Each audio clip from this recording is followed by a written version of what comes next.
Ang matinis na tunog ng gi ay pumutol sa tahimik na atmosfera ng bakanteng kalye sa hapon. Isang puting luxury sedan ang biglang huminto sa harap ng gate ng paaralan. Ang mga ilaw ng headlight ay kumislap, parang mga matalim na mata ng isang mandaragit na natagpuan ang kanyang target. Ang langit ay kulay abo, puno ng madilim na ulap na nagpapahiwatig ng paparating na ulan, na lalo pang nagpapataas ng tensyon sa paligid. Sa loob ng sasakyan, ang hangin ay siksik at nakakaipit. Sa likurang upuan, si Seo Ji-in ay bahagyang tumingin kay Kwon Dae-gun. Ang kanyang pulang buhok ay namumukod tangi laban sa puting uniforme, ngunit ang kanyang magandang mukha ay may bahagyang pag-aalala. Si Kwon Dae-gun, na may itim na buhok at malalalim na mga mata, ay nanatiling kalmado na halos nakakatakot. Bahagyang umiti siya, isang mapanuksong ngiti. Si Mang Lito na may peklat na nakaupo sa harap, may malalaking balikat at katawang matipuno, ay tahimik na parang isang estatwa. Narito na ba? Bahagyang nanginginig ang boses ni Seo Ji-in. Hindi sumagot si Kwon Dae-gun, bahagyang tumango lamang, ang mga mata ay nakatutok pa rin sa unti-unting pagbukas ng gate ng paaralan. Bigla, tumingin si Seo Ji-in sa paa ni Kwon Dae-gun. Tumibok ang puso niya ng mabilis. Nakalantad sa kanyang sinturon ang hawakan ng isang stun gun. Ang asul na kuryente ay tila kumikislap sa dilim ng sasakyan. Naramdaman ni Seo Ji-in na parang huminto ang kanyang paghinga. Ano kaya ang mangyayari? Parang naramdaman ni Kwon Dae-gun ang titig ni Seo Ji-in. Dahan-dahan siyang lumingon, ang mga itim na mata ay tumingin ng malalim sa kanya, malamig at walang awa.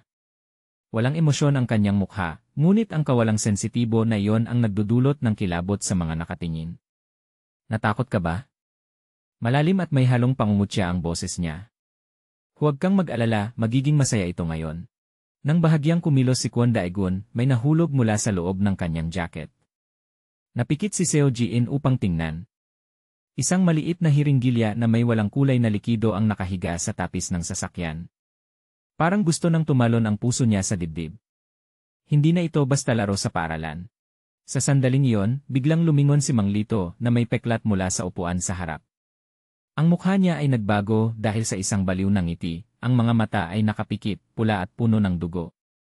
Tiningnan niya sina Seo Ji-in at Kwon Dae-gun, pagkatapos ay napangiti ng nakakatakot. Handa na ba kayo para sa pangunahing palabas, mga batang amo? Nanatiling kalmado si Kwon Dae-gun kahit may bahagyang kasiyahan sa kanyang mga mata. Sundin lang ang plano. Bumukas ang pinto ng sasakyan. Biglang lumitaw si Mang Lito na may peklat at isang iba pang lalaki, parehong may hawak na bakal na martilyo, at sumugod kay Seo Ji-in. Napuno ng tensyon ang hangin. Umalinggaw ang huni ng hangin habang bumabagsak ang mga martilyo. Mag-ingat! Sigaw ni Kwon Dae-gun, unang beses na narinig ang kanyang pagkabahala. Kahit natatakot, tumindi ang instinct ni Seo Ji-in para mabuhay. Naiwasan niya ang unang hampas ng martilyo ng halos eksakto, at mabilis na tumama ng isang uppercut sa panga ni Mang Lito na may peklat. Napalingon ang lalaki. Sumugod din si Kwon Dae-gun sa laban, patuloy ang mga mapanganib na suntok. Naganap ang gulo sa makipot na espasyo ng sasakyan. Bumagsak. Isang malakas na tunog ang umalingaw-ngaw. Ang sasakyan ay tinamaan ng isang malakas na puwersa mula sa gilid. Lahat ay umalog. Nabasag ang bintana. Tumama ang ulo ni Seo Ji-in sa gilid ng sasakyan, siya ay nahilo. Nang pilitin niyang buksan ang mga mata, ang tanging nakikita ay usok at alikabok. Ang kanilang sasakyan ay nawasak. Ang tunog ng sirena ng ambulansya at mga sigaw ay naririnig mula sa malayo. Nasaan si Kwon Dae-gun? Nasaan ang mga umaatake? Ang sasakyan na nagdulot ng aksidente ay mabilis na umalis, nawala sa ulan at dilim na unti-unting bumabalot sa magulong lugar. Pakiramdam ni Seo Ji-in ay unti-unting nawawala ang kanyang malay. Nagising si Seo Ji-in sa isang kakaibang lugar. Masakit ang ulo niya. Nakita niyang nakahiga siya sa sahig ng ibang sasakyan, kasama sina Kwon Dae-gun at Mang Lito na may peklat, lahat ay walang malay. Amoy dugo ang pumapasok sa kanyang ilong.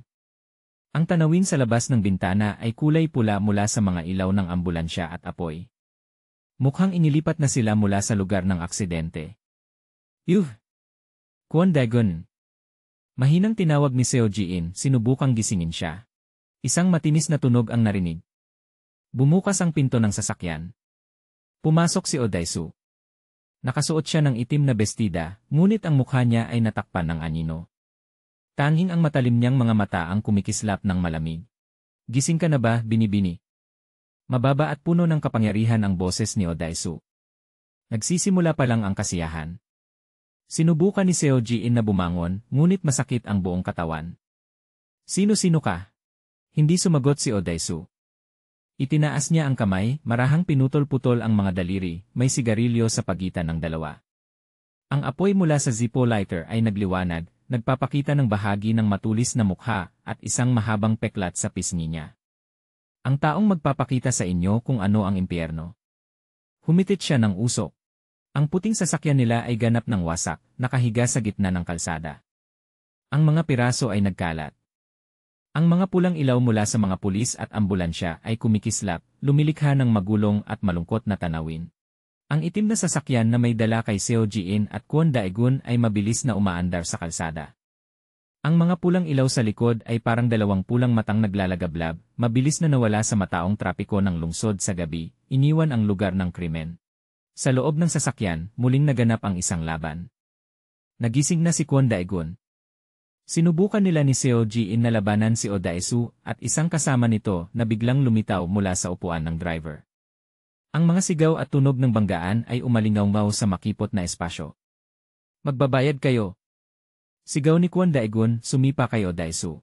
Madali itong naiiwasan ni Odaisu. Kumilos siya ng mabilis tulad ng isang leopardo, may mapanganib at eksaktong mga suntok. Sinubukan ni Seo Ji-in na tulungan si Kwon Dae-gun, ngunit mahina siya kumpara sa mga profesional na ito. Si Mang Lito na may peklat, na may baliw na ngiti, ay nagising na rin at sumali sa pagharang. Maging maamo kayo, mga daga. Natawa siya ng mapanlait. Nasaktan si Kwon Dae-gun sa isang malakas na suntok sa batok, nahilo. Hinawakan ni Mang Lito na may peklat ang buhok ni Seo Ji-in, biglang hinila pabalik. Huwag mo siyang saktan.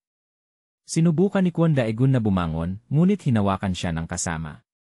Tumingin si Odaisu kay Kwon Dae-gun ng may paghamak. Alagaan mo muna ang sarili mo, bata.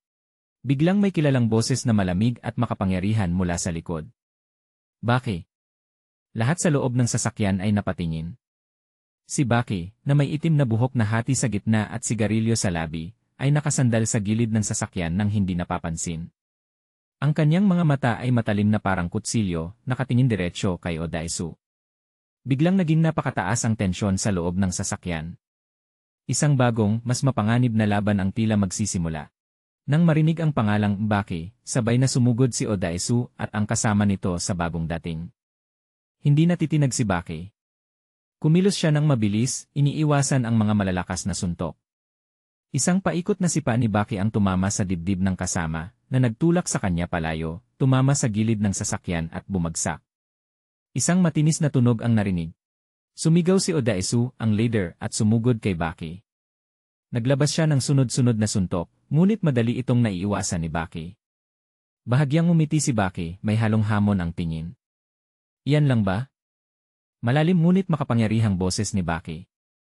Si Kwon Dae-gun at Seo Ji-in, kahit nahawak pa ni Mang Lito na may peklat, ay nakatingin sa laban. Hindi pa nila nakita ang isang tao na kayang harapin si Odaisu ng patas. Biglang pinalakas ni Baki ang kanyang kilos. Lumapit siya kay Odaisu at tinamaan ng isang malakas na siko sa tiyan. Humawak si Odaisu sa tiyan at umatras ng ilang hakbang, ang mukha ay puno ng sakit at pagkabigla. Hindi pinahintulutan ni Baki na magpahinga siya, patuloy na sumugod ng mga mapanganib na suntok. Nakita ni Mang Lito na may problema, kaya pinakawalan niya sina Kwon Dae-gun at Seo Ji-in upang tumulong sa kasama. Ang mga mata ni Odaisu ay nagliwanag ng mapula. Para siyang hayop na naipit sa sulok, sumigaw at sumipa ng buong lakas kay Baki. Dumugo ang bibig niya, puno ng pasa ang mukha. Mamatay ka. Matapos ang sandaling pagkagulat, mabilis na nakabawi si Kwon Dae-gun. Tumingin siya kay Seo Ji-in pagkatapos kay Baki na nakikipaglaban. May isang desisyon na biglang sumagi sa kanyang isipan. Seo Ji-in, hanapin mo ang pagkakataon na tumakas, sigaw ni Kwon Dae-gun, saka sumugod patungo kay Mang Lito na may peklat na balak umatake kay Baki mula sa likuran. Si Baki, matapos makaiwas sa malupit na suntok ni Odaisu, lumingon kay Kwon Dae-gun na nakikipagbuno kay Mang Lito na may peklat. Bahagya siyang umilid ng noo. Yo, sabi ni Baki, kalmado ang tinig. Ayos ka lang ba? Ang biglang tanong ay nagpatigil sandali kay Kwon Daegun, ngunit mabilis siyang nakabawi. Ayos lang ako. Alagaan mo yang lalaki. Tumingin si Seo Ji-in kay Baki saka kay Kwon Daegun. Ayaw niyang tumakas, ngunit alam niyang makakabara lang siya kung mananatili. Baki. Mahina niyang tinawag, puno ng pag-aalala at pasasalamat ang mga mata. Hindi siya tiningnan ni Baki, nakatuon pa rin ang tingin niya kay Oh Dae-soo na nagbabalak umatake. Alisin mo siya dito. Si Oh Dae-soo, matapos mapigilan ni Baki, bigla na lang humugot ng isa pang martilyo mula sa likod ng kanyang damit. Malakas niyang inihagis ang martilyo kay Baki. Ang tunog ng nabasag na salamin ay umalingaw-ngaw nang dumaan ang martilyo at tumama sa bintana ng sasakyan. Papapatayin ko kayong lahat, sigaw niya ng galit. Si Mang Lito na may peklat, na dati ay may baliw ng ngiti, ngayon may mukha ng galit at mabagsik. Tinitigan niya si Baki ng may puot. Ang pagdating ni Baki ang sumira sa kanilang plano. Sino ka? Malalim ang boses ng lalaki. Nakaiwas si Baki sa martilyo, sabay sipa sa hawakan nito, kaya napilitan si Oh Dae-soo na bitawan ang sandata. Lumayo si Oh Dae-soo, nakatingin kay Baki na puno ng hindi makapaniwala. Tulad ng hinala ni Jang Sung-rok ni. Kinagat ngipin ni Oh Dae-soo. Ang bilis ng reaksyon mo. Isang bagong pangalan ang nabanggit, si Jang Sung-rok. Mukhang hindi pa lumalabas ang tunay na nasa likod ng lahat. Hindi pa tapos ang laban. Humitit si Baki ng usok ng sigarilyo, nakatitig kay Oh Dae-soo ng walang emosyon, ngunit may daladalang mapanganib na aura. Pero ngumiti si Baki ng bahagya, isang ngiting nagpapakilabot sa kalaban. Sino ka ba talaga? Kinagat ni Oh Dae-soo ang kanyang mga ngipin. Hindi niya inasahan na makakaharap siya ng isang kalaban na kasing tapang ni Baki. Pinuno ng team sa Timog, Oh Dae-soo, mahina niyang sagot, pilit pinananatili ang kalmado. At hindi si Jang Sung-rok, kundi si Ginoong Lito. Ang pagbibigay diin sa titulong Ginoong Lito ay nagpapakita ng paggalang o marahil takot sa tunay na mastermind. Bahagyang napanganga si Baki, tila nakarinig ng isang pangit na biro. Ang putik ko bulong niya sa katumingin ng diretsyo kay Oh Dae-soo. Kaya pinuno o Kalmado pa rin ang tono ni Baki, ngunit may nakatagong pagbabanta. Nainis si Oh Dae-soo sa pag-ugali ni Baki, kaya nawalan siya ng kontrol. Kinuha niya ang martilyong nahulog sa sahig ng sasakyan, may mukha ng pagkabaliw. Ang maskarang halos natatakpan ang buong mukha niya, ay lalo pang nagpapalakas ng kanyang nakakatakot na anyo. Gusto mo bang subukan sa akin? Sigaw ni Oh Dae-soo. Bakit hindi? Sumugod siya kay Baki, itinaas ang martilyo, handang bumagsak anumang oras. Mabilis ang reaksyon ni Baki. Bahagyang yumuko siya upang iwasan ang malupit na palo, sabay tapak ng malakas sa sahig ng sasakyan para magtulak. Sa isang maganda at mabilis na pag-ikot, nasa likod na niya si Oh Dae-soo. Hindi nakasabay si Oh Dae-soo sa bilis ni Baki. Bago pa man makabawi si Oh Dae-soo, isang mabilis na suntok ang tumama. Hindi suntok o sipa, kundi isang matalim na palo gamit ang gilid ng kamay, eksakto at malakas. Tumama ito sa batok ni Oh Dae-soo. Isang maikling ungol lang ang narinig bago siya bumagsak sa sahig ng sasakyan, walang malay. Lumipad ang martilyo palayo. Tumayo si Baki, pinunasan ang manggas ng kanyang damit. Tumingin siya kay Oh Dae-soo na nakahandusay sa sahig, saka kay Mang Lito na may peklat na kinokontrol ni Kwon Dae-gun. Napagod na rin si Kwon Dae-gun, ngunit pilit pa ring hinahawakan ang kalaban. Lumingon si Baki kay Seo Ji-in at Kwon Dae-gun. Hindi na malamig ang kanyang mga mata tulad ng sa laban, kundi may bahagyang pag-aalala. Ihatid mo siya sa ospital, sabi ni Baki kay Seo Ji-in, kalmado pa rin ang boses. Ako na ang bahala sa iba. Sa labas, palapit na ang tunog ng sirena ng pulis at ambulansya. Mukhang pansamantalang humupa ang habulan at matinding labanan. Ngunit alam ng lahat, ito ay simula pa lamang. Ang tunay na mastermind, Ginoong Lito, ay nananatiling misteryo. Ano kaya ang layunin niya? Lahat ay tila isang makapal na ulap ng hiwaga. Tinulungan ni Seo Ji-in si Kwon Dae-gun, nasugatan at halos wala ng lakas, nabuksan ang pinto ng sasakyan. Nang makita ni Mang Lito na may peklat na natalo na si Oh Dae-soo, mabilis siyang nakawala sa pagkakahawak ni Kwon Dae-gun. Hindi siya tumakas kundi sumugod kay Baki, ang mga mata ay puno ng galit na dugo. Isang malakas na tapak ang narinig sa sahig ng sasakyan, nagsimula ang kanyang atake. Lumingon si Baki, hinarap si Mang Lito na may peklat. Bumunot si Mang Lito na may peklat ng malakas na hook punch patungo sa templo ni Baki. Kasabay nito, isang kasamahan ni Odaesu na naitaboy ni Baki kanina ay bumangon na rin, sumugod mula sa likuran ni Baki para umatake ng palihim. "Mamatay ka, gago," sigaw ni Mang Lito na may peklat. Ang mukha niya ay baluktot sa galit at sakit matapos ang mga kontra at suntok ni Kwon Daegun, ngunit patuloy pa rin siyang sumugod ng may matinding puot. Hindi na siya natatakot, gusto lang niyang maghiganti at tapusin ang misyon. Ang martilyong muling nakuha niya ay mabilis niyang inihagis. Madaling naiwasan ni Baki ang suntok ni Mang Lito na may peklat, sabay ikot ng katawan at ginamit ang isang kamay upang pigilan ang palihim na atake ng kalaban mula sa likuran. Isang mabilis na pagbaluktot ng kamay, sumigaw ng sakit ang kalaban bago bumagsak. Hindi tumigil si Mang Lito na may peklat, patuloy na inihagis ang martilyo. Namumula ang mga mata ni Mang Lito na may peklat, parang isang sugatang hayop na mas lalo pang nagiging mabagsik habang lumalaban. Dumudugo ang mga sugat sa mukha niya, ngunit hindi niya pinapansin. Ang tanging layunin niya ay patumbahin si Baki. Gumagalaw si Baki ng mabilis na parang multo, iniiwasan ang sunod-sunod na martilyo ni Mang Lito na may peklat. Hindi siya nagmamadaling umatake, tila pinag-aralan at hinahanap ang kahinaan ng kalaban. Lalo pang nawawala sa kontrol si Mang Lito na may peklat, kaya nagiging magulo at hindi eksakto ang mga suntok. "Paano naman ang bilis ng reaksyon mo?" biglang tanong ni Baki, kalmado pa rin ang boses. Bahagyang iniling ang ulo, iniiwasan ang isang martilyong dumaan malapit sa tenga. Walang pagbabago sa mukha niya, parang naglalaro lang sa isang laban na hindi patas. Buntong hininga ni Baki, may mapanuyang ngiti sa labi. "Mahina rin pala ang balanse mo, Pagkatapos ng mga salita, biglang umatake si Baki. Isang suntok na parang kidlat ang tumama sa mukha ni Mang Lito na may peklat. Isang matinis na tunog ang narinig. Nalugmok si Mang Lito na may peklat, nahulog ang martilyo sa kamay. Hindi siya binigyan ni Baki ng pagkakataong makabawi, sunod-sunod ang mabilis at malalakas na suntok na tumama sa mga mahihinang bahagi ng katawan ng kalaban. Napatingin si Mang Lito na may peklat kay Baki ng may matinding takot bago siya tuluyang bumagsak sa sahig, walang malay. Namamaga at baluktot ang mukha niya. Nakatayo si Baki, pantay pa rin ang paghinga, parang katatapos lang ng magaan na ehersisyo. Natapos na ang laban sa loob ng sasakyan. Nasa loob na lang sina Baki, Seo Ji-in, at Kwon Daegun. Sa labas, lalong lumalakas ang tunog ng sirena. Ano kaya ang mangyayari? Sino ba si Ginoong Lito, at magpapatuloy pa ba siya sa kanyang mga plano? Hinawakan ni Baki ang kwelyo ng huling natitirang kasamahan, na dati niyang pinilas ang kamay, na ngayon ay nanginginig sa takot. Malamig ang titig ni Baki, tumutok sa kanya. "Pumunta ka at sabihin mo kay Jang Sungrock." Mababa at puno ng babala ang boses ni Baki.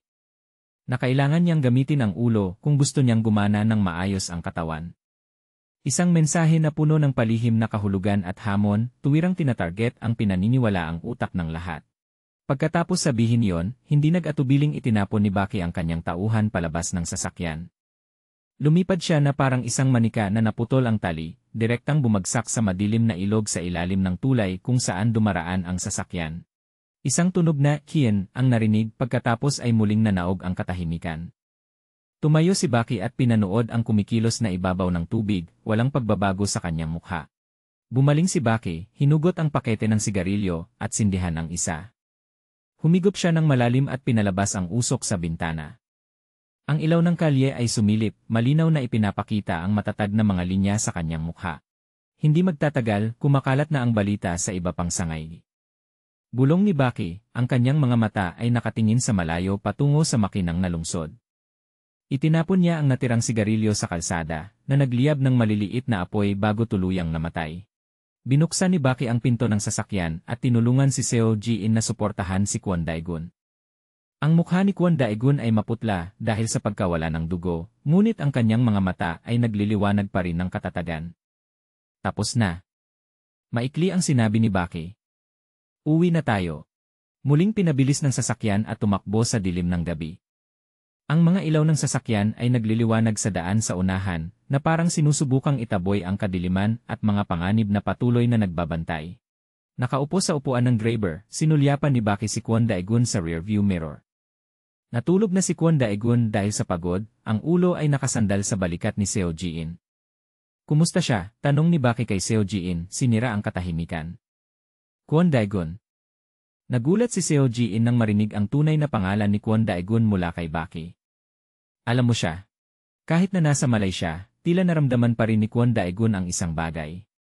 Bahagyang nagkunot ang noo, dahan-dahang binuksan ang mga mata at tumingin kay Baki ng may komplikadong tingin. Salbaheng mapanlin lang. Mahina ang boses ni Kwon Daegun ngunit puno ng galit. Ginamit mo ba ako? Nagulat si Seo Ji-in sa tingin ni Kwon Daegun pagkatapos ay tumingin kay Baki. Hindi niya maintindihan ang nangyayari sa pagitan nila. Bahagyang ngumiti si Baki, isang mahiwagang ngiti ang lumitaw sa kanyang mga labi. Nakatuon pa rin siya sa pagmamaneho, hindi lumilingon kay Kwon Daegun. Anong sinasabi mo? Kalma pa rin ang boses ni Baki. Sinubukan kitang pigilan pero hindi ka nakinig at nagpatuloy ka. Lalo pang nagalit si Kwon Daegun sa sinabi ni Baki, ngunit wala na siyang lakas para makipagtalo. Ang relasyon ni Baki at Kwon Daegun, pati na rin ang tunay na pagkakakilanlan ni Ginoong Lito, ay nananatiling mga malaking misteryo na nangangako ng mas komplikadong mga pangyayari sa hinaharap. Sinulyapan muli ni Baki si Kwon Daegun sa rearview mirror, ang kanyang mga mata ay malalim at mahirap basahin. Mahina pa rin si Kwon Daegun, ngunit ang galit sa kanyang mga mata ay hindi humina. Kaya bumulong si Baki, sinira ang tensyon sa paligid. May sagot ka na ba sa mga tanong mo? Parang isang matalim na palaso ang tanong ni Baki na tumagos sa isipan ni Kwon Daegun. Pumasok siya sa laban na ito, bahagi dahil kay Seo Ji-in, bahagi dahil nais niyang malaman ang katotohanan sa likod ng madilim na mga plano. Ngunit sulit ba ang kapalit? Tumingin si Seo Ji-in kay Kwon Daegun, pagkatapos ay kay Baki. Nararamdaman niya ang tensyon sa pagitan nila. Naalala niya ang sinabi ni Baki kanina tungkol sa record ng neural immersion ni Kwon Daegun, tungkol sa mga kalkulasyon na magiging labis na magpapababa ng malaki sa antas ng immersion. Ang record ng neural immersion ni Kwon Daegun ay nagpapakita. Mahinang sabi ni Seo Ji-in, puno ng pag-aalala. Ang mga kalkulasyon ay magiging labis na magpapababa ng malaki sa antas ng immersion. Pumikit si Kwon Daegun, pinipilit pigilan ang sakit at kaguluhan sa kanyang isipan. Ano ang ibig sabihin ng T-immersion? Ano ang mga kalkulasyon? Hindi niya maintindihan. Ano, mahina niyang tanong. Nagpatuloy si Seo Ji-in, nanginginig ang boses, mabilis mauubos ang epekto ng gamot kapag nakipaglaban siya. Sino ang siya dito? Si Baki ba, o isang mas nakakatakot pa? Tahimik si Baki, nakatuon ang mga mata sa daan sa unahan, ngunit tila nakikinig sa bawat salita ni Seo Ji-in. Patuloy ang pagtakbo ng sasakyan sa gabi. Muling sinulyapan ni Baki si Kwon Daegun. Sa madaling salita, kakailanganin mo ng maraming putik kapag hinarap mo siya. Malalim ang boses ni Baki, may dalang tahimik na babala. Putik, isang misteryosong salita na tila tumutukoy sa isang mahalagang bagay sa ilalim ng mundo kung saan nahulog sina Kwon Daegun at Seo Ji-in. Nagpatuloy si Baki, pantay ang tono ngunit puno ng bigat, ang apoy na ginawa sa pamamagitan ng mga sintetiko na paraan, gaano man kalaki. Sa huli ay mawawala rin. Tumingin si Seo Ji-in kay Baki, sinusubukang unawain ang malalim na kahulugan sa kanyang mga salita. Tahimik si Kwon Daegun, tila nag-isip. Tinutukoy ba ni Baki ang artipisyal na lakas, ang mga bagay na hindi matatag? Kaya sa huli, kailangang ikaw mismo ang mag-apoy. Wakas ni Baki, ang mga mata ay kumislap ng matalim na tingin. Ang kanyang mga salita ay parang isang pampasigla, ngunit isang pasaning din para kay Kwon Daegun. Ang mag-apoy ng sarili, nangangahulugan na kailangang hanapin ang tunay na lakas, hindi umaasa sa anumang panlabas. Sinulyapan ni Baki si Kwon Daegun na tila nalulunod sa pag-isip. Baki, iyon ang magiging takdang aralin mo. Biglang naging seryoso ang boses ni Baki. Mabilis na kumilos. Umalis ka na, Shin Ho-bin. Sino si Shin Ho-bin? Naguluhan si Seo Ji-in. Nagulat din si Kwon Daegun. Kanino ba kausap si Baki? Tandaan, nawawala ang larawan 69 sa ibinigay na datos, kaya magpapatuloy sa larawan 70. Huminto ang sasakyan sa harap ng isang marangyang villa, hiwalay sa isang tahimik na kapitbahayan. Ang ilaw mula sa loob ng bahay ay sumilip, nagliliwanag sa maayos na inalagaan na hardin. Binuksan ni Baki ang pinto ng sasakyan, tumingin kay Seo Ji-in. Narating na natin. Tumingin si Seo Ji-in sa villa, pagkatapos ay kay Baki, puno ng pagdududa ang mga mata. Saan ito? Hindi agad sumagot si Baki, tumingin lang siya ng malalim sa mga mata niya. Para protektahan ka, Seo Ji-in. Seo Ji-in. Isa na namang pangalan. Naramdaman ni Seo Ji-in na umiikot ang kanyang ulo. Ano ba talaga ang nangyayari? Ano ang tunay niyang pagkakakilanlan? At bakit alam ni Baki ang mga yon? Lalong dumadami ang mga misteryo, at naramdaman ni Seo Ji-in na parang nahuhulog siya sa isang paikot-ikot na walang katapusan. Pumasok si Seo Ji-in sa villa. Sa loob, nakatayo na ang babaeng nakabestida, naghihintay. Nagulat ang mukha ng babae, malaki ang mga mata na nakatingin kay Ji-in. Bulalas ng babaeng nakabestida, pagkatapos ay natigilan. Ano yon? Mukhang malaking sorpresa ang pagdating ni Ji-in para sa babaeng ito. Lumabas ang babaeng nakabestida mula sa ibang kwarto. Mahigpit ang mukha niya, ngunit ang mga mata ay matalim. Hinihiling ko ang iyong kooperasyon. Sabi ng babaeng nakabestida kay Ji-in, propesyonal at medyo malamig ang tono. Pinanood ni Kwon Daegun na tinulungan ni Baki papasok, ang babaeng nakabestida ng may pag-ingat. Umupo si Ji-in sa sopa sa sala, kaharap sina Baki at babaeng nakabestida. Umupo si Kwon Daegun sa tabi niya, mahina pa ngunit pilit na nanatiling gising. May 2 baso ng tubig sa mesa. Alam mo ang lahat? Tumingin si Ji-in kay Baki, puno ng pagkalito ang boses. Hinaplos niya ang kanyang buhok, sinusubukang ayusin ang magulong mga isip. Paano mo nalaman mula kailan? Sabi ng babaeng nakabestida, may bahid ng pagsaway ang tono, ang kilos mo sa pagsisiyasat tungkol sa direktor ay walang ingat. Tumingin siya ng diretsyo kay Ji-in. Ano ang balak mo? Dapat alam mo na hindi siya ang taong kaya mong harapin ng mag-isa. Director. Isa na namang makapangyarihang tauhan ang lumitaw sa magulong kwento. Yumuko si Ji-in, hindi nagsalita. Tiningnan siya ni Baki ng may hindi matukoy na ekspresyon. Iyon ay you. Nag-aatubiling sabi ni Ji-in. Ayos lang. Maaari mong sabihin. Hikayat ni Baki. Tumitig siya ng malalim sa mga mata ni Ji-in. Nang subukan mong ipahayag ang damdamin mo sa akin, hindi ba? Napatingala si Ji-in sa sinabi ni Baki, bahagyang nahihiya ang mukha. Iyon. Nag-urong-sulong ang mga kamay ni Ji-in. Una, alam mo na hindi iyon ang uri ng pagpapahayag ng damdamin, di ba? Natawa si Baki, anong uri? Hindi iyon isang pagpapahayag ng damdamin tungkol sa pag-ibig. Mabilis ipinaliwanag ni Ji-in. Hindi ko kailanman naisip iyon. Ngumiti ng bahagya ang babaeng nakabestida, may bahid ng pagmamataas. Nag-aalala lang ako na malilito ka dahil maraming babae ang may gusto sa kanya.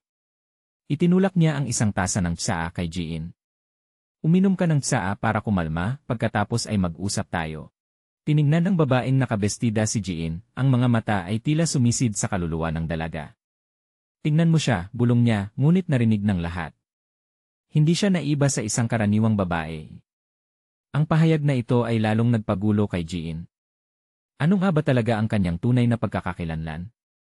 At bakit ba alam ng mga taong ito ang tungkol sa kanya ng napakalinaw? Ang mansyon na ito, ang mga taong ito, lahat ay bahagi ng isang mas malaking plano na hindi sinasadyang napasama siya. Hinawakan ni Ji-in ang tasa ng tsaa, bahagyang nanginginig ang mga daliri.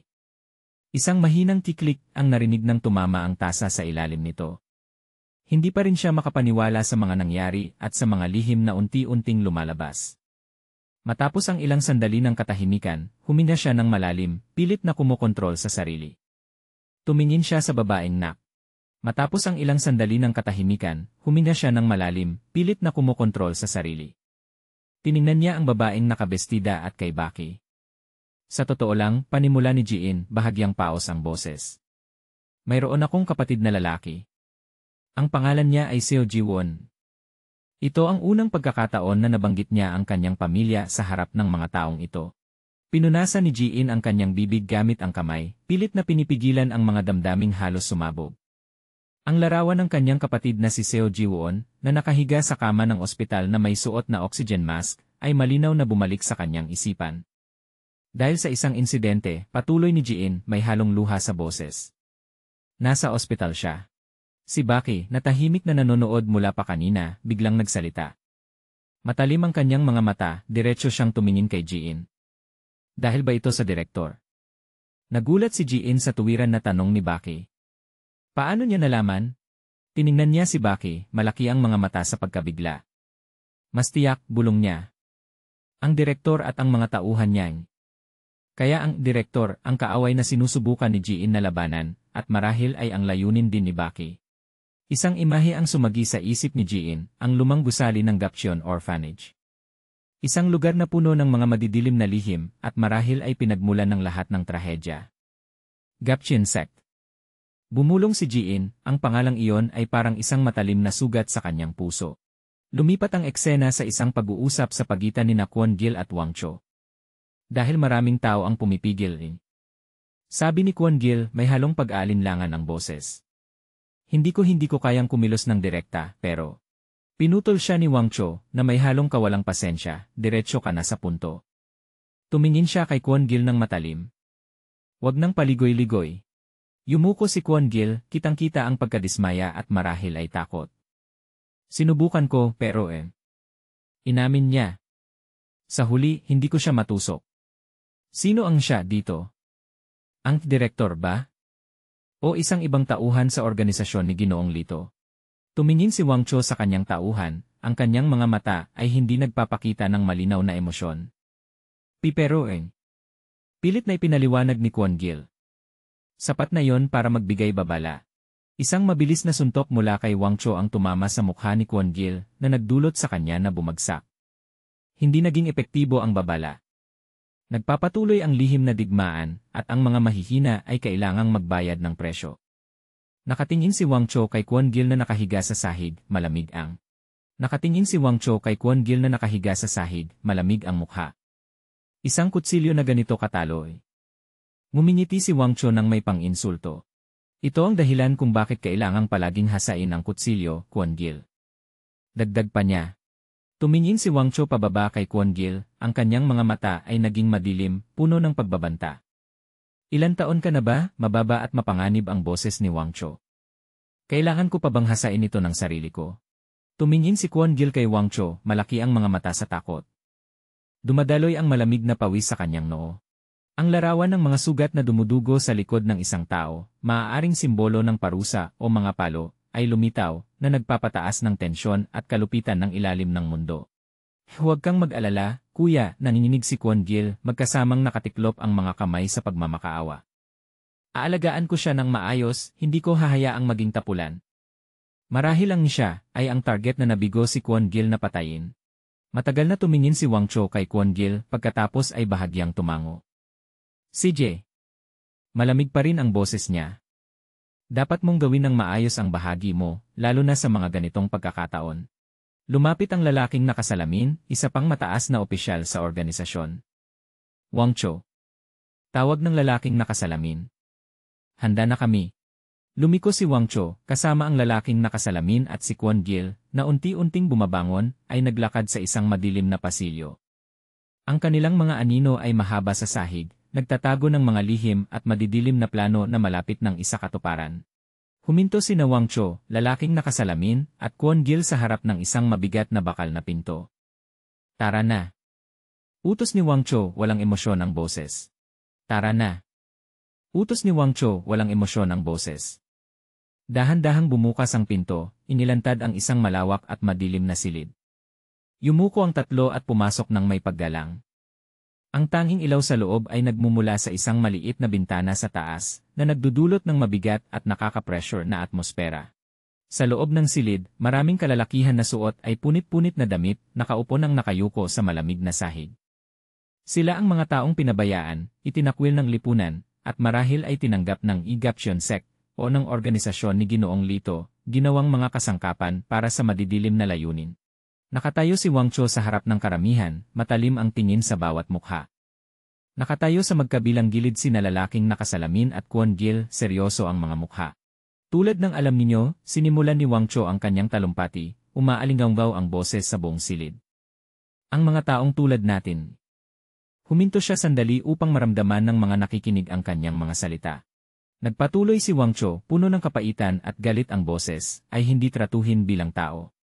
Tahimik ang mga nakaupo sa sahig, ngunit sa kanilang mga mata ay may mga sinag ng pakikiramay at galit. Tumingin si Wang Cho ng diretsyo sa karamihan, puno ng desperasyon, ngunit puno rin ng sigla ang boses. Kahit gaano ninyo kamahalin, kahit gaano ninyo sigawan ang buong mundong ito, wala itong silbi. Ang mga batang mukha, payat at walang pag-asa, ay tumitingin kay Wang Cho. Ang kanyang mga salita ay tila sumisirit sa kanilang mga sakit at kawalang kapangyarihan. Ipinanganak tayong hindi tao. Isa sa kanila ay bulong, puno ng pait ang boses. Ang iba ay tahimik na yumuko, tinatanggap ang malupit na kapalaran. Biglang nagsalita ang lalaking nakasalamin na tahimik mula pa kanina. Malamig at matalim ang kanyang boses, ngunit naglalaman ng isang matapat na katotohanan. Ngunit kahit papaano, kapag namatay tayo, tumingin siya sa karamihan. Dapat tayong mamatay bilang tao, hindi ba? Ang kanyang retorikal na tanong ay parang isang panawagan, isang huling pampasigla para sa mga nasa bingit ng kawalan. Ngumiti si Wang Chou ng bahagya, isang mapanlinlang na ngiti ang lumitaw sa kanyang may balbas na mukha. Madali lang ang paraan para gawin yon. Mababa at umaalingaw ang boses niya.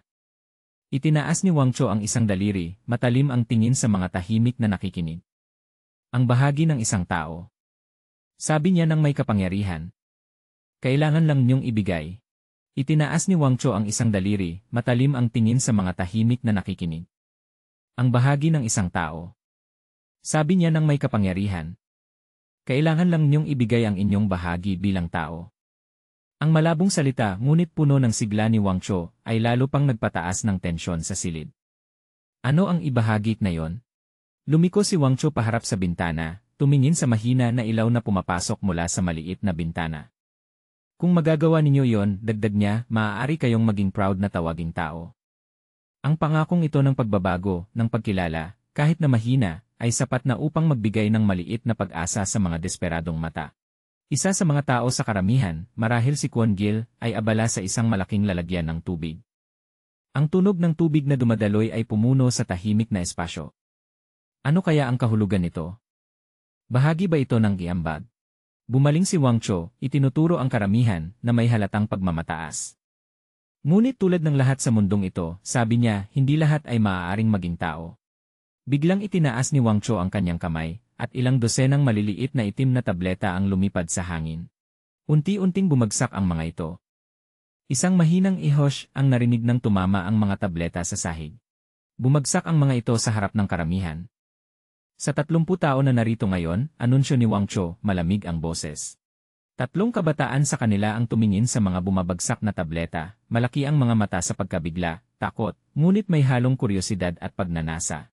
Nilapitan ni Wang Chou ang bawat mukha, pagkatapos ay tumigil, at isang malupit na ngiti ang lumitaw sa kanyang mga labi. 10 lamang ang pipiliin, sabi niya, may tinig na puno ng kapangyarihan at diktatorial, ang bibigyan ng pagkakataong maging tao. Isang madugong paglilinis, isang laro ng buhay at kamatayan ang malapit nang magsimula. Ang karamihan ng mga desperadong tao ay nakatingin sa mga tableta na nakakalat sa sahig. Ilan ang nagtataas ng kamay upang takpan ang kanilang mga bibig, sinusubukang pigilan ang pag-iyak. Takot at pagkalito ang bumabalot sa kanila. Ang mga salita ni Wang Chou ay parang hatol na nakabitin sa hangin. Magtatagpo tayo muli bilang mga tao. Isang mahina na tinig ang umalingaw-ngaw mula sa gitna ng karamihan, dala ang bahagyang pag-asa at pagtanggap sa kapalaran. Ang kanilang mga bibig, sinusubukang pigilan ang pag-iyak. Takot at pagkalito ang bumabalot sa kanila.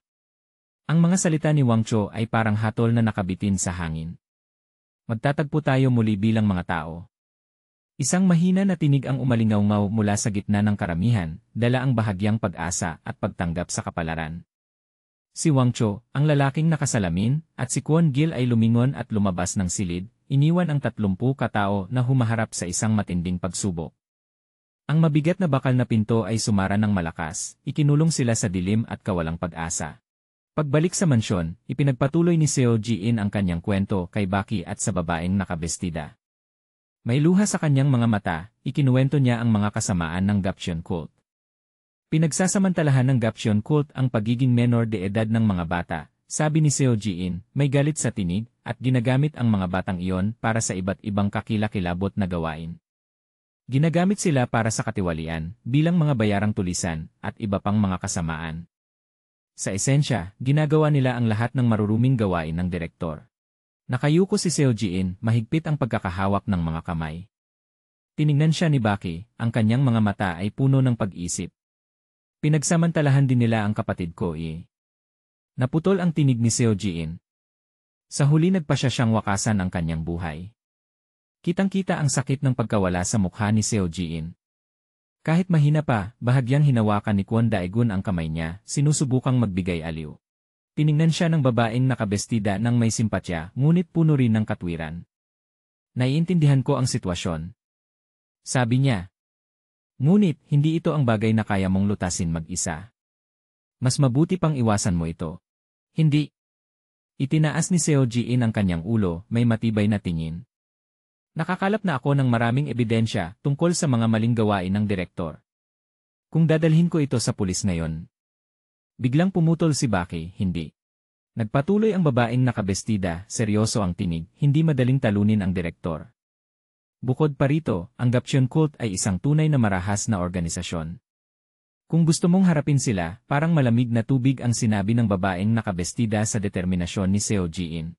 Tiningnan ni Baki si Seo Ji-in pagkatapos ay ang babaeng nakabestida.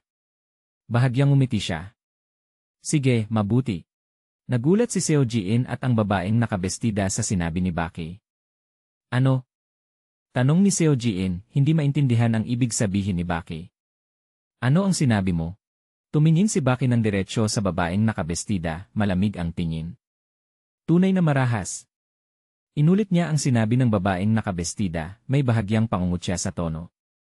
Sabi ko, mabuti yan. Napangisi ang babaeng nakabestida, ngunit hindi pinansin ni Baki. Tumingin siya kay Seo Ji-in. Alam mo rin naman, hindi ba? Sabi ni Baki, kalmado ang boses. Ang tanging makakatalo sa karahasan ay mas matinding karahasan. Hindi ba iyon ang prinsipyo ng proyektong bully ng mga bully? Proyektong bully ng mga bully. Isa na namang misteryo ang nabunyag, nagpapahiwatig ng mas malaking plano na kasali si Baki at marahil pati ang babaeng nakabestida. Tumayo si Baki, matibay ang tingin sa hinaharap. Gagawin ko. Anya, puno ng determinasyon. Isa ito sa mga bagay na talagang kaya kong gawin. Kalmado ang boses. Ang tanging makakatalo sa karahasan ay mas matinding karahasan. Hindi ba iyon ang prinsipyo ng proyektong bully ng mga bully? Proyektong bully ng mga bully. Isa na namang misteryo ang nabunyag, nagpapahiwatig ng mas malaking plano na kasali si Baki at marahil pati ang babaeng nakabestida. Tumayo si Baki, matibay ang tingin sa hinaharap. Gagawin ko. Anya, puno ng determinasyon. Isa ito sa mga bagay na talagang kaya kong gawin.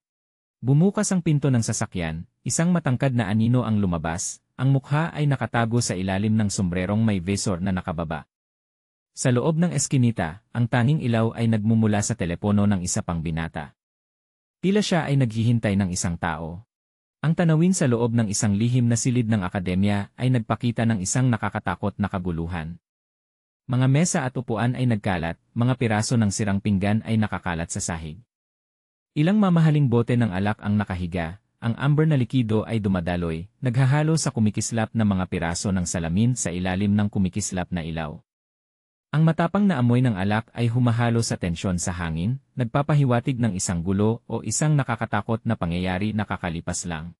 Sa isa pang silid, na tila isang silid aklatan o pribadong opisina, isang babae na may pulang buhok ang nakatalikod sa pinto, hinahaplos ang likod ng isang makapal na libro. Ang kanyang mukha ay nagpapakita ng pag-aalala. Sa harap niya, si Kwon Daegun, nakasuot ng madilim na uniforme, marahil ay isang security staff o isang mataas na miyembro ng paaralan, ay nakatayo na nakatawid ang mga braso, may seryosong ekspresyon. Pati ang emergency line ay hindi gumagana, nanginginig ang boses ni Yoka. Lahat ng may kinalaman kay Tombao ay nabura na. Bahagyang tumango si Kwon Daegun, ang matalim na tingin ay nakatuon sa walang laman na espasyo. May mali, wika ni Mubin na sumira sa katahimikan. Tumingin siya kay Heejun, na kalaunan ay kilala bilang direktor, na nakasandal sa pader, may kaparehong tensyon sa mukha. Ang mahalaga ay paano nalaman ni Loki Jiang kung nasaan tayo. Bahagyang itinulak ni Heejun ang kanyang salamin, bumaba ang boses, ang tanging mga taong nakakaalam ng pagkakaroon ni Doc Jamud mula pa sa simula tayo lang tatlo, tumigil siya sandali, pagkatapos ay nagpatuloy na may malalim na ibig sabihin, at si Tombao. Nang marinig ito ni Yoka, bigla siyang lumingon, ang mga mata ay malaki, kitang-kita ang pagkabigla. Ibig sabihin nito Huwag mo akong patawanin, sigaw niya, nanginginig ang boses. Hindi kailanman si Tombao ang magtatraidor sa atin. Tahimik lang si Wubin sa tabi, ngunit mahigpit ang pagkakahawak ng kanyang mga kamay. Huminga ng malalim si Heejun, may komplikadong tingin. Ang Mud Club ay dumaranas ng isang hindi pa nangyayaring internal na labanan. Ang kaaway ngayon ay maaaring maging kaalyado bukas, tumingin siya ng diretsyo sa dalawa, at ang kaalyado ngayon ay maaaring maging kaaway bukas. Muling bumalik ang katahimikan. Tumingin si Woo Bin kay Hee-jeon, direktor, puno ng pag-isip. Mabilis ang magiging takbo ng mga pangyayari, sabi ni Hee-jeon, na parang kinakausap ang sarili kaysa sa iba. Kung ganoon ano ang plano natin, tanong ni Kwon Daegun, may halong pagkalito. Tumingin si Hee-jeon sa isang itim na paikot-ikot na hugis na nabubuo sa ibabaw ng mesa, na parang sentro ng lahat ng problema. Sa halip, sabi niya ng matatag, manonood tayo ng tahimik sa lahat ng nangyayari mula sa loob ng bagyo. Napikit ang noo ni Woo Bin. Pero sigurado akong hindi mananahimik si Loki Jang. Hindi, sagot ni Hee-jeon, may bahagyang misteryosong ngiti sa labi. Walang oras siya para mag-alala tungkol sa atin. Tumingin si Hee-jeon sa mga kulay abo na kapsula na nakakalat sa madilim na sahig na kahoy.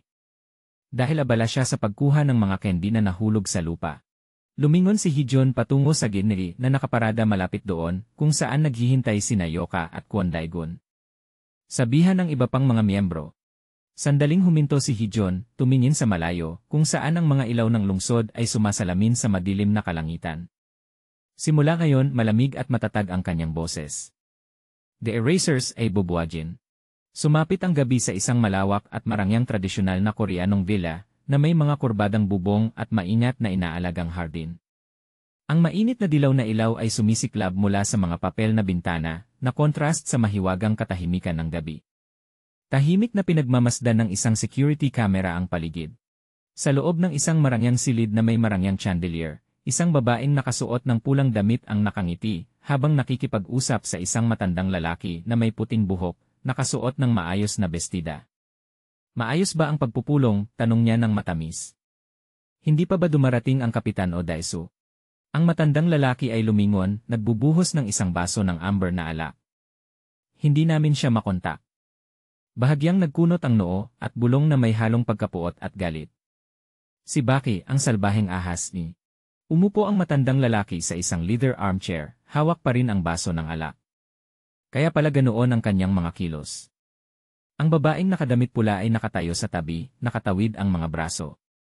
Sa tingin mo ba ay sinusubukan niyang maghasik ng gulo sa Daejeon? Tanong niya nang may bahagyang pag-aalala. Maaari akong makipag-ugnayan sa punong tanggapan para ayusin ito. Napangiti ng mapanlait ang matandang lalaki, tumingin sa babaeng nakadamit pula. Napakabobo. Sabi niya nang may pagmamataas. Mas mabuting manahimik ka kung wala kang alam. Uminom siya ng isang lagok, ang mga mata ay matalim sa likod ng sunglases. Hayaan natin siyang gawin yon. Sabi niya ng mababa at puno ng taktika. Kapag lumaki na ang apoy, tayo ang kukuha nito. Isang mayabang na ngiti ang lumitaw sa mga labi ng matandang lalaki. Sumikat ang araw sa isang modernong residential area na puno ng magkakatabing apartment buildings. Ang payapang tanawin ay salungat sa mga lihim at tensyon na unti-unting lumalago. Ang tunog ng umaagos na tubig. Si Kwon Daegun, na may makintab na itim na buhok, ay humahaplos ng tubig sa kanyang mukha sa banyo.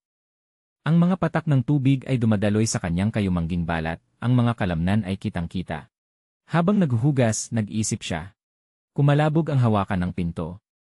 Nakatayo si Kwon Daegun na walang damit, ang kanyang matipuno at malakas na katawan ay malinaw na nakikita habang tumitingin siya sa salamin.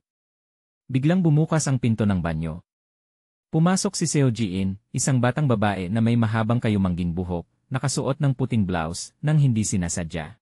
Napahinto si Seo Ji-in, ang mga mata niyang kayumanggi ay malaki, puno ng pagkabigla at pagkalito. Namula ang kanyang mga pisngi. Wo, natigilan siya, pipasensya na. Mabilis siyang lumingon, niyayakap ang kanyang dibdib, mukha ay hindi pa rin maalis ang hiya. Ang puting blouse ay bahagyang magulo, na nagpapakita ng kanyang pagkakahiya. Pagkalipas ng sandali, bahagyang nakabawi si Seo Ji-in, ngunit nanatiling mapula ang mga pisngi. Bahagyang kinagat ang labi, nakatingin pababa, na parang nag-isip ng isang bagay. Kung iisipin, bulong niya. Sa isang silid na tila opisina, si Aling Park, ina ni Seonjin, at ang babaeng may salamin na nag-ayos kay Ji-in na makasama si Daegun, na nakasuot ng maayos na business vest, ay nakikipag-usap kay Seo Ji-in. Mas mabuti para sayo, sabi ni Aling Park ng seryoso, ngunit may malasakit, kung mananatili ka dito kasama si Daegun ng ilang panahon. Tumingin si Seo Ji-in ng may pagkalito. Paano? Ngayon ay nakasuot na si Seo Ji-in ng uniforme ng estudyante na may madilim na asul na jacket at pulang kurbata, labis ang kanyang pagkabigla at bahagyang takot. Si Kwon Daegun, na nakasuot ng parehong uniforme, ay nakatayo sa tabi niya, may malamig na ekspresyon na karaniwan sa kanya. Paano isang lalaki at isang babae ay maaaring natigilan siya na mula ang mga pisngi? Bahagyang itinulak ni Aling Park ang kanyang salamin. Mananatili rin ako kasama ninyong dalawa. Sabi niya pagkatapos ay tumingin kay Seo Ji-in ng matalim. Hindi ko alam kung bakit mo naisip na dalawa lang kayo. Isang banayad na ngiti ang lumitaw sa mga labi niya. Nanatiling nag-aalala si Seo Ji-in. Pero kahit ganoon hindi ito tatagal, panghihilain ni Aling Park. Wala rin akong balak pahabain ito. Tumingin siya kay Seo Ji-in ng may simpatsya. Mahalaga ito sa akin, gaya ng sayo. Sabi niya pagkatapos ay naging maseryoso. Alam kong gusto mong matapos ito agad, pero sa mga ganitong pagkakataon dapat kang maghinay-hinay. Tumingin si Seo Ji-in ng diretsyo, ang mga mata ay nagliliwanag ng determinasyon. Kahit na medyo bata pa siya, may kakaibang katatagan sa kanyang tingin. Tiyak kong mapapabagsak ko sila. Tumingin si Kwon Daegun, may dalang backpack sa balikat, kay Seo Ji-in. Tara na, kung handa ka na. Medyo nagulat si Seo Ji-in, tumingin siya sa kanya. Ha? Sama-sama, sigaw ni Seo Ji-in, puno ng pagtataka, na mula muli ang mga pisngi. Nag-alsa lang ng balikat si Kwon Daegun, hindi nagbago ang ekspresyon. Malinaw na. Sagot niya ng diretsyo.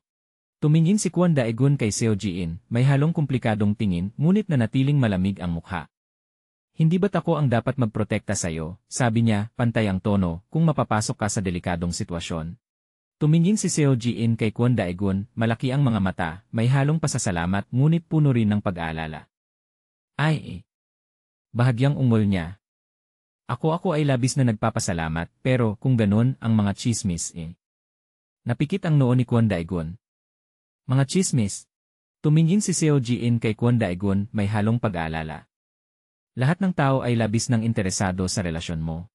Lumipat ang eksena sa isang masikip na silid-aralan. Nakaupo si Kwon Daegun sa mesa, habang nakatayo si Seo Ji-in sa tabi niya, may bahagyang pagkailang sa mukha. Paligid nila, mga estudyante ang nakatingin sa kanila ng may kuryosidad. Marami na ang nagkamaling akala na kami ay magkasintahan, mahina niyang sabi, puno ng pag-aalala. Isang lalaking estudyante na may mukha ng pagkagulat at tsismoso ang nakatitig sa kanila. Kahit ang mga malalapit sa iyo ay hindi nakaligtas, dagdag ni Seo Ji-in, lalong naging tensyonado ang boses. Tahimik si Kwon Daegun, bahagyang ibinaba ang mga mata, mahirap basahin ang ekspresyon. Parang nag-iisip siya ng malalim. Tahimik si Kwon Daegun, bahagyang ibinaba ang mga mata, mahirap basahin ang ekspresyon. Parang nag-iisip siya ng malalim. Matapos ang ilang sandali ng katahimikan, tumingala si Kwon Daegun at tiningnan si Seo Ji-in. Hindi ito maiiwasan. Sabi niya may halong pagtanggap. Tumayo siya at isinabit muli ang kanyang bag sa matayo. Lumipat ang eksena sa isang modernong bahay, dalawang palapag na may simpleng disenyo, ngunit elegante, nasa gitna ng isang luntiang hardin. Ang sikat ng araw ay sumisikat, nagbibigay ng mapayapang kapaligiran. Marahil dito titira sina Kwon Daegun at Seo Ji-in. Si Baek Suzy, kapatid ni Baek Suhyok, na may mahabang itim na buhok, nakasuot ng simpleng puting t-shirt, nakatayo sa balkonahe, nakasandal sa pader na gawa sa ladrilyo. Ang kanyang mga mata ay nakatingin sa malayo, may halong kalungkutan at kawalan. Hani.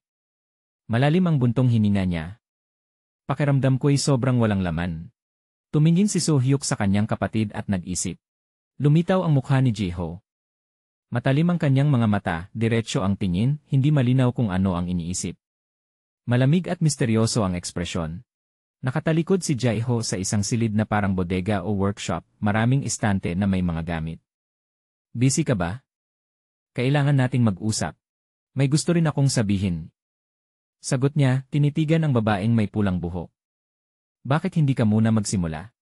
Si Baek Suhyok, kapatid ni Suzy, dating miyembro ng The Erasers, ay may seryosong mukha. Lubos akong nagpapasalamat sa pagtulong mo na panatilihing ligtas si Baek Suzy. Hindi ko ito malilimutan. Nakasuot si Jiho ng itim na tactical na damit, tumingin pabalik. Gayunpaman, dagdag ni Baek Suhyok, ang kaligtasan na gusto ko para kay Baek Suzy ay para mabuhay siya ng normal na may kaligtasan. Isang mabilis na larawan ng lumitaw, masayang naglalakad si Baek Suzy kasama ang mga kaibigan sa kanilang uniporme ng paaralan. Gusto kong mabuhay si Baek Suzy nang hindi naiiba sa mga kapantay niya. Ipinagpatuloy ni Baek Suhyok, may matatag na tingin. Hindi ko siya pwedeng ikulong dito parang isang prinsesa sa mga kwento. Bahagyang umiti si Jae-ho. Hindi nagbabago ang pagmamahal mo sa kapatid mo. Sabi niya, may halong biro ngunit may lalim ng pangunawa. Sa totoo lang, iyon din ang gusto kong sabihin. Naging seryoso ang mga mata ni Jae-ho. Dahil nag-dissolve na ang eraser, sabi niya, hindi na natin kailangang manatili dito. Mula sa likuran, biglang lumitaw si Baek Suzy, may maliwanag na mukha. Talaga, sigaw niya. Ang saya. Tumingin siya kay Baek Suhyok. Gusto ko nang mag-aral muli. Niyakap ni Baek Suzy ang braso ni Baek Suhyok, may halong pakiusap. Ano nung sinasabi mo, opa? Sabi niya nang tila nag-aalangan ang kuya. Wala pa akong bag dapat ako ini. Nais pang sabihin ni Baek Suhyok. Mahalaga ba ang mga libro? Ang mahalaga ay ang determinasyon sa pag-aaral. Ngumiti si Jae-ho habang tinitingnan ang magkapatid. Naghanda na ako ng uniforme ng paaralan para sa kanya kung sakaling kailanganin. Masayang tumalon si Baek Suzy, itinaas ang mga kamay sa hangin. Wow, ang galing mo, ate. Tiningnan ni Jae-ho si Baek Suzy nang may kasiyahan. Gusto mo talaga mag-aral, Suzy, naisip niya pagkatapos ay sinabi kay Baek Suhyok. Dadalin ko kayong dalawa doon. Lumipat ang eksena sa isang tahimik at mas mataas na uri ng residential area, may mga bahay na may mga hardin at bakod. Banayad ang sikat ng araw, nagbibigay ng mapayapang pakiramdam. Sa pintuan ng isang silid, may nakasulat na Ilanji Sonjin sa malalaking letra na may disenyo ng ulap. Sa ilalim ay may nakadikit na papel na may tape, nakasulat, pakiusap. Kumatok muna bago pumasok. Hindi ako bata. Isang kamay ang kumakatok ng bahagya sa pinto. Sa pintuan ng isang silid, may nakasulat na Ilanji Sonjin sa malalaking letra na may disenyo ng ulap. Sa ilalim ay may nakadikit na papel na may tape, nakasulat, pakiusap. Kumatok muna bago pumasok. Hindi ako bata. Isang kamay ang kumakatok ng bahagya sa pinto. Tok tok tok. Narinig ang boses ni Aling Park, ina ni Sunjin. Sunjin ni. Nakatayo si Aling Park sa labas ng pinto, may kamay sa balakang, mukha ay may halong pag-aalala, ngunit matyaga. Hindi ka ba interesado pumasok sa paaralan ngayon? Tanong niya. Ayos lang kung ayaw mong pumunta pero dapat kumain ka muna. Sa loob ng silid, si Sunjin na medyo mataba ang anyo, nakaupo na nakatalikod, abala sa mesa. Marahil ay naglalaro siya ng laro o nanonood ng bagay sa computer.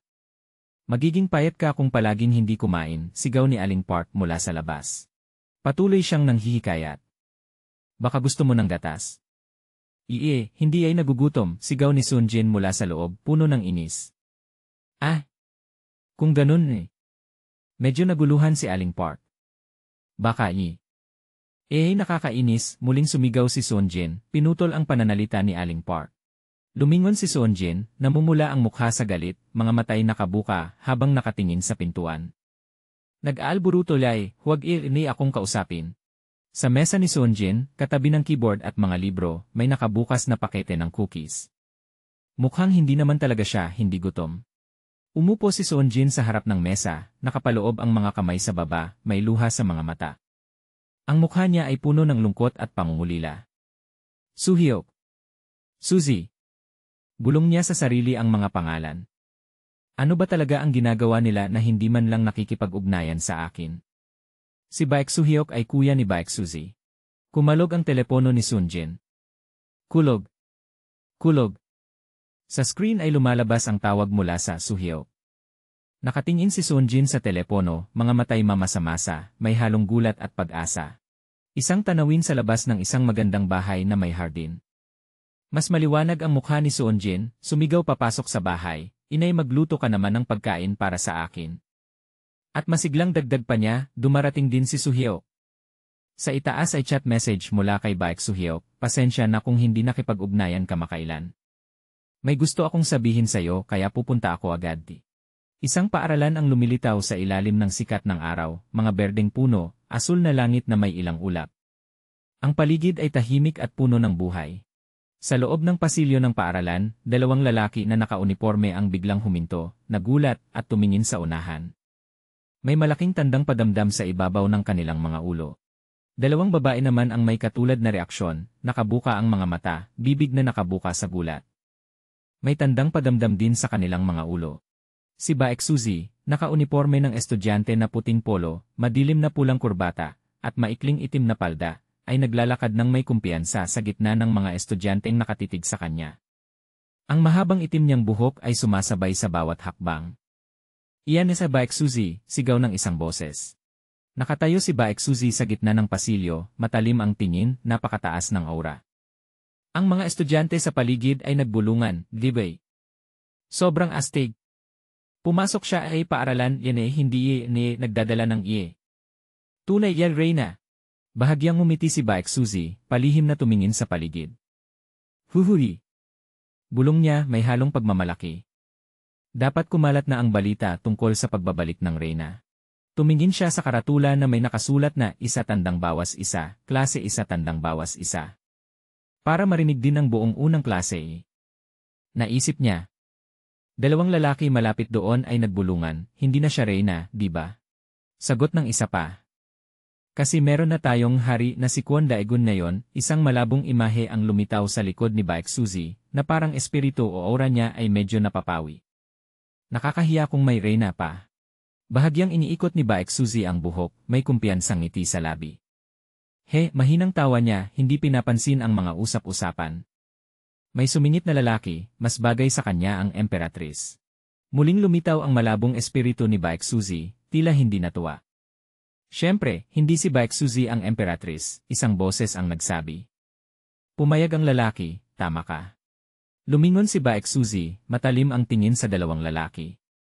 Sino? Tanong niya, puno ng hamon.